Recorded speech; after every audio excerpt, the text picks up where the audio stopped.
Alors avant de commencer la vidéo, je vous rappelle que j'organise une retraite de méditation du 22 au 25 août avec Liv Brunet en Charente, à la tribu de Lavaux. Donc si ça vous intéresse, n'attendez pas pour vous inscrire. Toutes les infos sont en description. Je vous souhaite une bonne vidéo. Alors aujourd'hui, je voulais évoquer un aspect, une pratique que l'on peut mettre en œuvre tout au long de la journée pour réaliser finalement le caractère onirique de la vie. Quand je parle de caractère onirique de la vie, ça veut dire que finalement, on considérerait que la vie de tous les jours serait un rêve. Et ce n'est pas un délire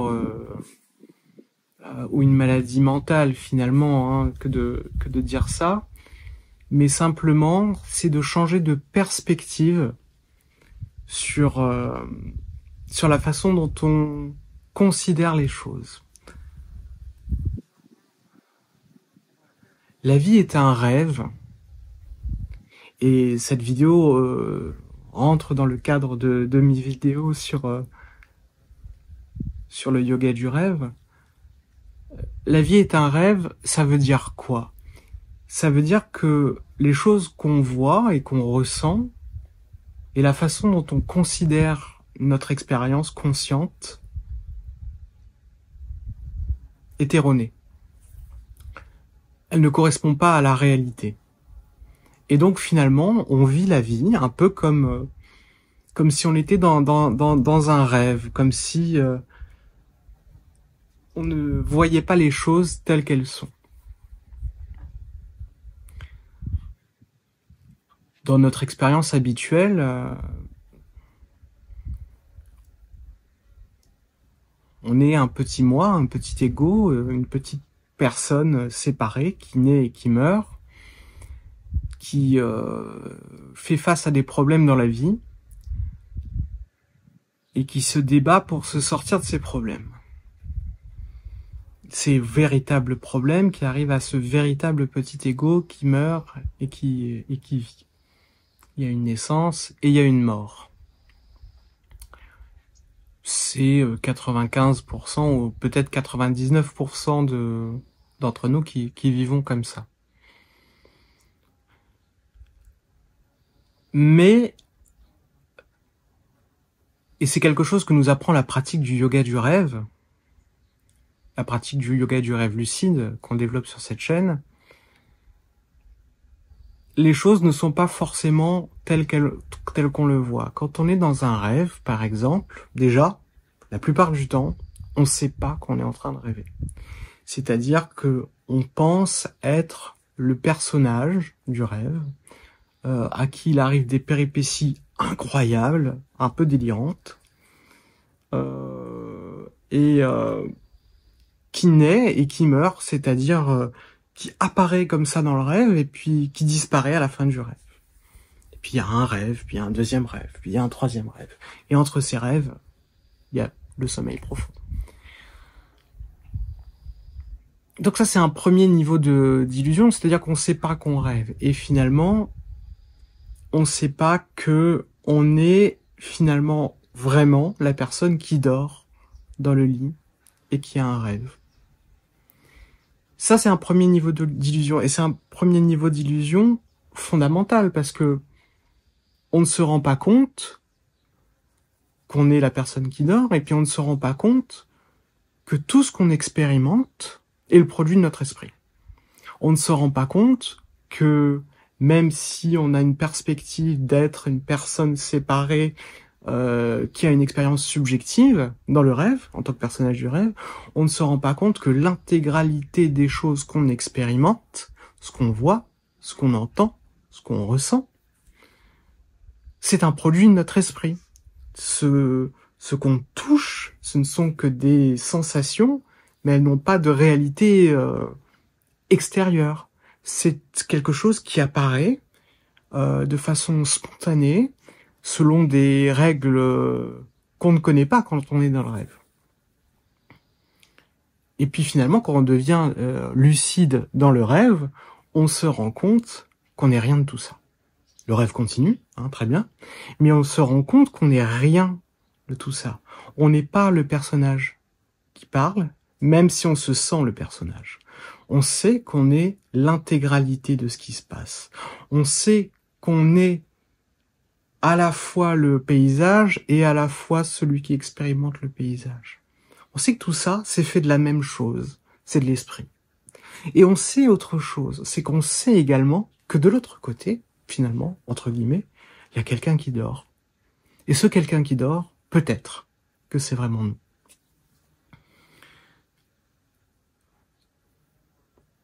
Ça nous apprend pas mal de choses sur notre rapport à la réalité. Parce que finalement, lorsque on est dans ce qu'on appelle l'état de veille, on vit un peu aussi dans ce rêve, puisque on prend les choses qu'on touche, qu'on entend et qu'on ressent comme des choses qui seraient extérieures et indépendantes de la conscience qu'on a de ces choses.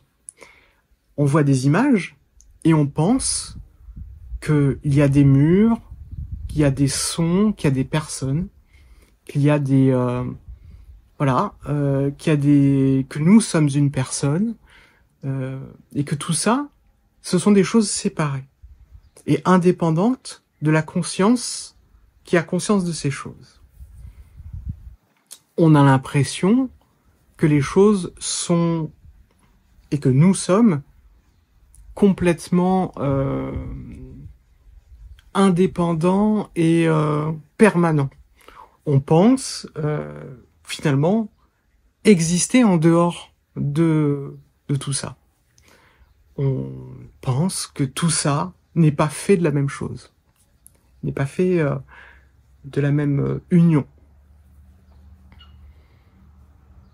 Et le fait de découvrir les choses telles qu'elles sont, c'est-à-dire de voir les choses telles qu'elles sont, de voir les sons, les sensations, les perceptions, simplement comme des manifestations de notre vie, de nous en fait, et que rien de ce qu'on expérimente n'est à l'extérieur ou à l'intérieur de nous, ça n'a plus de sens, il n'y a plus de temps, il n'y a plus d'espace, il n'y a plus d'intérieur et d'extérieur, il y a juste l'immédiateté d'être qui on est. Le fait de réaliser tout ça, ça nous permet finalement d'être complètement libérés, comme quelqu'un qui est libéré dans son rêve lucide, quelqu'un qui est conscient de rêver, donc il peut faire tout ce qu'il veut. Et faire tout ce qu'on veut, c'est simplement réaliser sa véritable nature. Et quand je dis tout ce qu'on veut, je parle pas du petit personnage et de ses croyances et de ses conditionnements et de ses traumas. C'est pas ça. Là encore, c'est simplement rester dans l'illusion. C'est laisser s'exprimer l'état naturel de notre esprit, l'amour inconditionnel que l'on est finalement, mais c'est quelque chose qu'on ne voit pas lorsqu'on est fusionné, lorsqu'on est dans le rêve de notre vie habituelle. Et on va utiliser ça finalement pour travailler notre discernement à l'état de veille et également pour déclencher plus de rêves lucides. Et le fait d'avoir plus de rêves lucides va nous permettre d'avoir une vision plus fine de la réalité dans notre rêve éveillé, c'est-à-dire dans l'illusion. C'est-à-dire qu'on va voir les choses telles qu'elles sont et dans le rêve et à l'état de veille. Et pour ça, il y a un exercice qui est proposé notamment dans le bouddhisme tibétain qui consiste à voir, et c'est un exercice à faire à chaque moment de la journée, donc à l'état de veille, mais on peut aussi le faire dans le rêve, et d'ailleurs c'est le but, c'est de voir chaque instant de notre vie comme un rêve. De voir chaque sensation, chaque perception, chaque mouvement, chaque pensée, chaque croyance, chaque action, chaque intention comme un rêve. Mais comme un rêve, pas comme quelque chose qui n'a pas de valeur, mais quelque chose qui n'a pas de séparation intrinsèque, qui n'a pas d'existence séparée. Et donc finalement, ça consiste à voir les choses telles qu'elles sont. Cette pratique de voir moment après moment, de se dire c'est un rêve, c'est un rêve, c'est un rêve, permet de prendre un peu de recul sur son expérience. Et ça rejoint quelque part les pratiques de neti-neti qu'on peut retrouver dans l'Advaita Vedanta par exemple, ou les pratiques du Vipassana qui sont là pour discerner les expériences, voir les sensations comme des sensations, les sons comme des sons, etc. Et de voir qu'il y a personne qui expérimente tout ça. Il y a juste l'expression de la vie, l'immédiateté de l'être. Et donc, c'est une petite pratique que vous pouvez mettre en place au quotidien. Alors, qu'on soit bien d'accord, ce n'est pas une pratique visant à rejeter le monde. Ce n'est pas une pratique visant à fuir quoi que ce soit. C'est pas une pratique visant à nier. Ce n'est pas du solipsisme, ce n'est pas du nihilisme. C'est une pratique qui nous permet de voir vraiment les choses telles qu'elles sont et de plonger dans notre expérience, de vivre notre expérience telle qu'elle est, ici et maintenant et moment après moment. Et donc cette pratique de voir les choses comme un rêve, ça nous permet de les voir réellement. Parce que finalement, si on réalise pas que les choses sont un rêve, on les vit pas vraiment. On est là, on est perdu dans nos pensées. Mais si on voit nos pensées comme juste une manifestation, on sait qu'on pense, on sait qu'on ressent, on sait que tout ça n'est que transitoire. Et ça nous permet et je l'ai déjà dit dans une interview que j'avais faite, enfin dans une vidéo que j'avais faite avec Liv Brunet, et c'est quelque chose qui est resté, c'est que on apprend vraiment à faire de son rêve un rêve et pas un cauchemar. Parce que finalement, que ce soit le rêve lucide, donc quand on dort, ou le rêve de notre vie de tous les jours, ce qui va se passer, c'est assez étonnant, c'est que il y a des règles dans chaque forme, dans chaque manifestation, il y a des règles de fonctionnement. Et que même si on réalise qu'on n'est pas, ou qu'on est tout, ou qu'on est rien, il va y avoir quand même la construction d'une individualité qui va avoir des rapports avec d'autres individualités. Et lorsqu'on voit la véritable nature des choses, notre comportement va naturellement avoir une expression d'amour. Et quand je parle d'expression d'amour, c'est presque éthique ou morale, mais sans que ce soit une éthique imposée, mais c'est juste le comportement qui nous permet d'exprimer le meilleur pour tous. Parce qu'on veut pas faire de sa vie un cauchemar, parce qu'on sait comment ça fonctionne. Et que si on a un comportement visant à favoriser une partie de l'expérience, donc cette partie de l'expérience étant notre prétendu soi, on va souffrir. Parce qu'on va faire souffrir les autres. Et qu'on va souffrir. Et on va à nouveau créer cet ego séparé. Et on va souffrir parce que moment après moment, il y aura à nouveau cette identification en moi. Donc c'est important, de lâcher et juste de voir les choses telles qu'elles sont.